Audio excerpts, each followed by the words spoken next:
want you guys and gals to allow yourself to dream again. Because you remember, as you were kids, we dreamed big. If you have children, you know how big they dream. Some of you are dreaming big right now. So I want to bring up to the stage the first presenter. It's the first time he's presenting a Mastermind event. I want you to imagine that it's your first time presenting a Mastermind event. I'm not even going to share any of his story before he comes up. What I can tell you is that he's had the dream, the struggle, and today his organization is doing millions of dollars in sales per month. I want you to welcome to the stage, as if it were your first time, Mr. Andi Duli. Come on.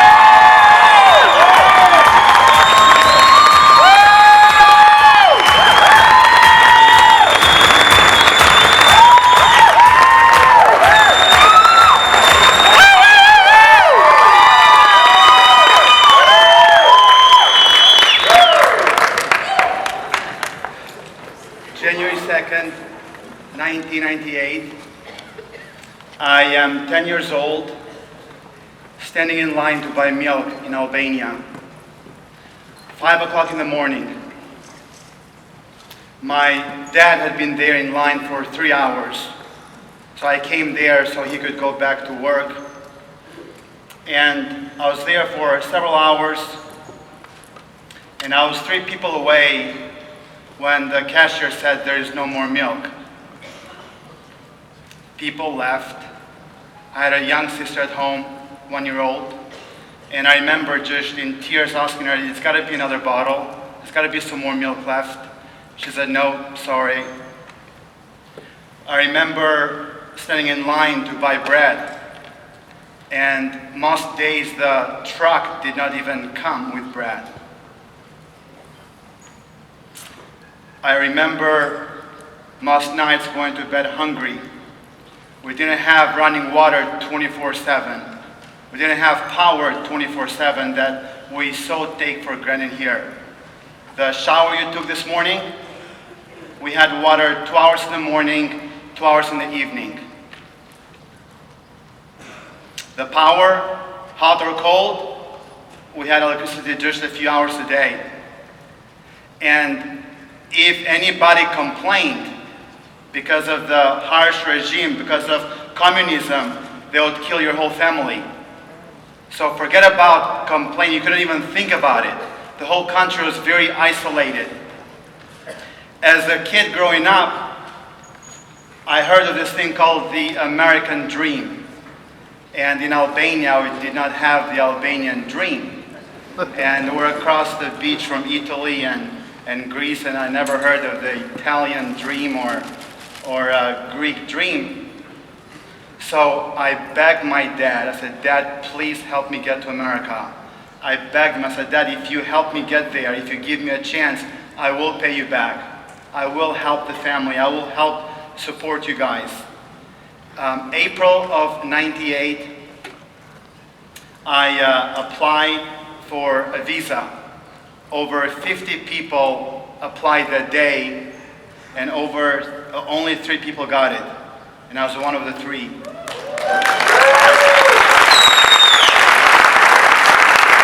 God had a plan. So I came to the States. My plane landed in Atlanta, Georgia, big airport. It seemed like the airport was bigger than my small town.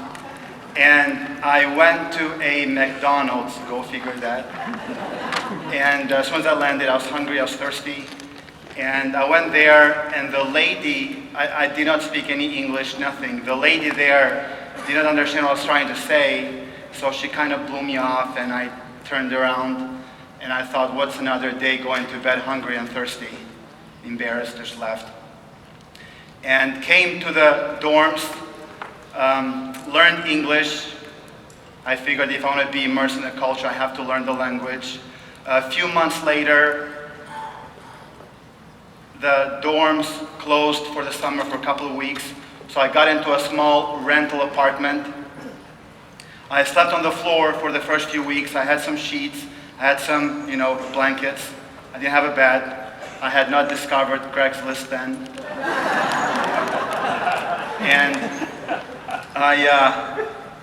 I heard that to become free in this country, you go to school for 4 years, you get a degree, you put in 40 years worth of work, you make $40,000 a year, which for me was a fortune back then, and you retire good. So I did what I heard. I went to college. The problem was 3 years later, I was still a freshman. And my GPA was 1.6. So I dropped out of school and I delivered pizzas for a living. And a couple of years later, it just dawned on me. I thought, I didn't come to America to be a pizza delivery driver. I can do that back home and be with my family. So I did what most people do. You go back to school when you struggle for more education. So I went back to school, then I got a letter a little bit later that said, unless you can bring your GPA over 2.0, you will get expelled. So I dropped college, full-time delivering pizzas. I had 2 jobs. And at this time, desperately, looking for an opportunity. I'd applied for so many different jobs. No one gave me a chance, no experience, no degree, no connections. And all I wanted is just an opportunity. I bought a book, How to Interview for Jobs, but that didn't get me anywhere. And someone caught me at the right time in my life. And they gave me a DVD about a network marketing opportunity. And thank God they kept it simple, because if they had done a long presentation, if they had tried to talk me into it, I would have thought I can't do that. But because a simple invitation that spoke some life and hope to me, and they gave me the DVD and said, hey, you would be great at this, check it out. I asked them some more questions. They said, all the information is right there, you'll be impressed. So I go home, I watch the DVD, and the stories there touched my heart. I said, wow, could this be it? So I start in network marketing, and again, all I knew was how to knock on somebody's door and maybe talk to the kids and talk about the dog or the pets and smile and hope for a $1 tip. That's about the only skill I had. So when I got started, all I knew was a few other pizza delivery drivers. So the first few years were a struggle, which I realized that I knew it was going to be a struggle. But I made a commitment that I will be in until I learn what I need to learn to win. And I figured there's got to be a set of principles that bring success. And if I learn them, and if I follow them, maybe I'll get where those guys are. And when I first joined the business, I had a car that honked by itself, beep beep, one of those things. And didn't have a bicycle I had a bicycle for 1.5 years in the States. As a matter of fact, I remember one time I almost got into an accident trying to buy groceries with a bicycle, and so it was pretty bad. And a friend of mine at the time gave me the car, and he said that if you keep it a few more years, it could be considered a classic. It just drives, old car, long, it sounded like a boat, And in opportunity meetings, I had to park far because I was embarrassed if the car started honking. I would talk about dreaming. Someday here's I'm going to be. And then there's a car honking. But first time it happened, it was 3 o'clock in the morning. I was sleeping, deep sleep, and the car starts honking. You wake up wondering what just happened. So I remember picking up the cell phone. No, it's not the cell phone. I picked up the home phone. It's not the home phone. I ran at the door. All this within 5 seconds. I opened the door. There is nobody there. And then it dawned on me, it's got to be the car. So I go outside. It's the car. I had to take the battery out. And that's how I stopped. But I struggled for a while, and then somebody dragged me to an event like this. I came at this event a few years ago, sitting in the back, and it just blew my mind. I think I evolved that weekend. I left here a different person. I remember talking to Richard Brooke, and during a break, and just wondering, could this be for real? Could this really happen? And the guy, the way he, and I've always said that the way he listened to me, he communicated my potential. I still remember to this day, a few years later, how he listened, just the whole attention, and he said, personal development, you've got to grow. I mean, if you want to build a business, if you want to grow a business, you got to grow yourself. So I bought a bunch of books and a bunch of CDs at that time with money I didn't have, and that's where my journey really began. And I can stand here today just totally in awe of what has happened. And I kept my promise with my dad. I flew them here February of this year, both mom and dad.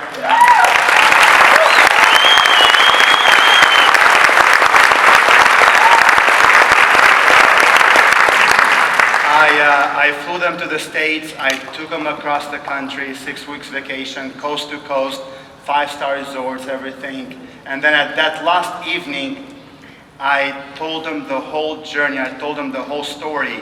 I took them to that first apartment. I said, here's where I first lived, and then here's my second apartment, and here's the college I tried to attend, and here is my first job. Here is the area where I delivered pizzas, and just the whole journey. At the end of the day, at the end of the whole thing, my parents were both in tears. And Dad looked at me in the eye and said, son, I'm proud of you. Great job.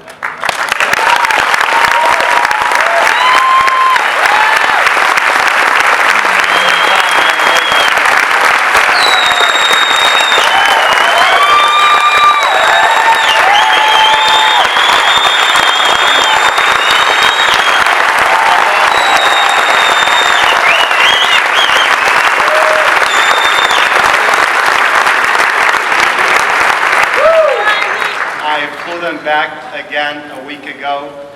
I'm taking them to the Caribbean. I've retired them, and I've increased the quality of my sister's life. My twin sister no longer has to work. My youngest sister now is having a baby. She doesn't have to worry about money anymore. And I'm sharing with you the story to let you know that if it can happen for an immigrant who started broke, with no English, no network, no skills, nothing. If it can happen for me, it can truly happen for every single person in this world.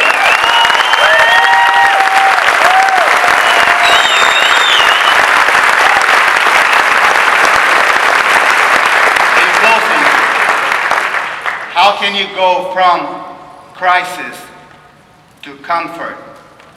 I know that a lot of people here don't have to worry about, am I going to have power tonight? Am I going to be able to take a shower tonight? Am I going to go to bed hungry tonight? Most of you don't worry about that. So most people, go from crisis to comfort, and they stop there. They stop there. They get there, they're comfortable, they make some money, they got the car. Few people go from comfort to extraordinary, to true freedom, to wealth. Not just about money, but to true wealth. And it's not, the motivation doesn't come from the cars and the money, but the motivation comes for making a contribution in other people's lives. When you know that this is possible for everybody that has a dream, everybody that wants to have a better life, that anybody that wants to make something of themselves. So those people that make the decision to impact lives and say, I live for the stories. I'm not just going to impact my team or my company, but they catch the vision of the faculty. They catch the vision of the leaders here. They want to impact the whole profession. They want to impact the whole world. The history is filled with people that changed the world and changed the next generation. If they could do it, why not you? Keep the believing up. Always believe, never give up. All things are possible.